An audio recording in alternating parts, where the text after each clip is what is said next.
সুপ্রিয় ভাই বোনেরা, আসসালামু আলাইকুম। সবার জন্য রইল শুভকামনা। আজকের গল্পটা হলো, এক পাহাড়ের গায়ে ঘন বন ছিল, তার পাশেই ছিল এক জলাশয়। সেখানে নানা রকম মাছ আর অনেক কাঁকড়া সুখে বাস করত। পাশেই ছিল একটা ঝাঁকড়া গাছ। সেই গাছে একটি বক অনেক দিন ধরে বাসা বেঁধে ছিল।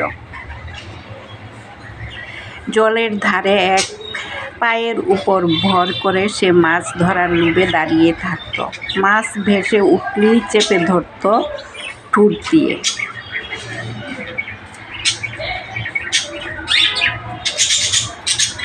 একসময় বকটি বৃদ্ধ হয়ে কাজ করার শক্তি হারিয়ে ফেলল। মাছ ধরতে পারে না। খুব কষ্টে কাটতে লাগলো তার দিন।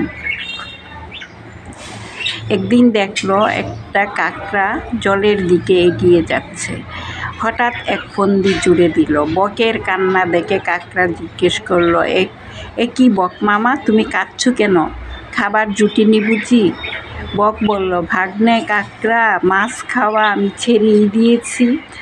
নিজের পেট ভরার জন্য জীব হত্যা করতে আর ভালো লাগে না।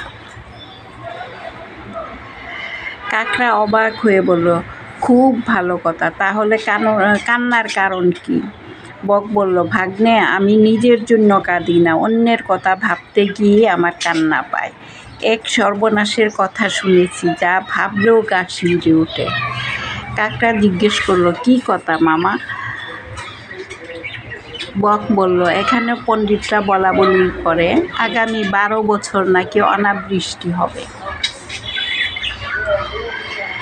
আটকে উঠে কাঁকড়া বলল, তাই নাকি? বক বলল, এই জলাশয়ের অবস্থা কি হবে ভাবতে পারো? জলের অভাবে সব মাছই যে মারা যাবে।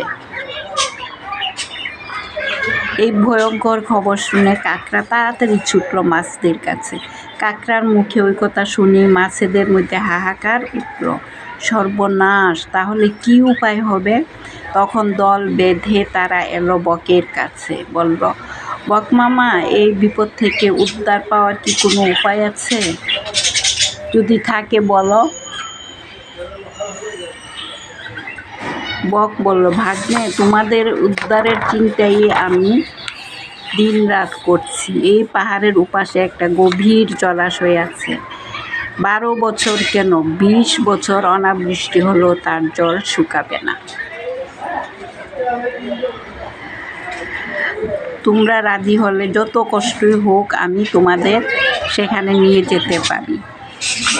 সব মাছেরাই এক কথায় রাজি হয়ে গেল। বক মনে মনে খুব খুশি হয়ে বলল, তাহলে আজ থেকেই কাজ শুরু হোক। সেদিন থেকে বক একটি একটি করে মাছ ঠুটে করে নিয়ে যায় আর পাহাড়ের আড়ালে গিয়ে মনের সুখে খায়।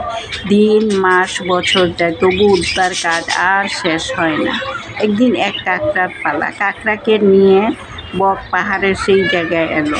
সেখানে অনেক মাছের কাঁটা দেখতে পেয়ে কাঁকড়া জিজ্ঞেস করলো, মামা, কোথায় তোমার জলাশয়? বক বলল, জলাশয় আমার পেটে।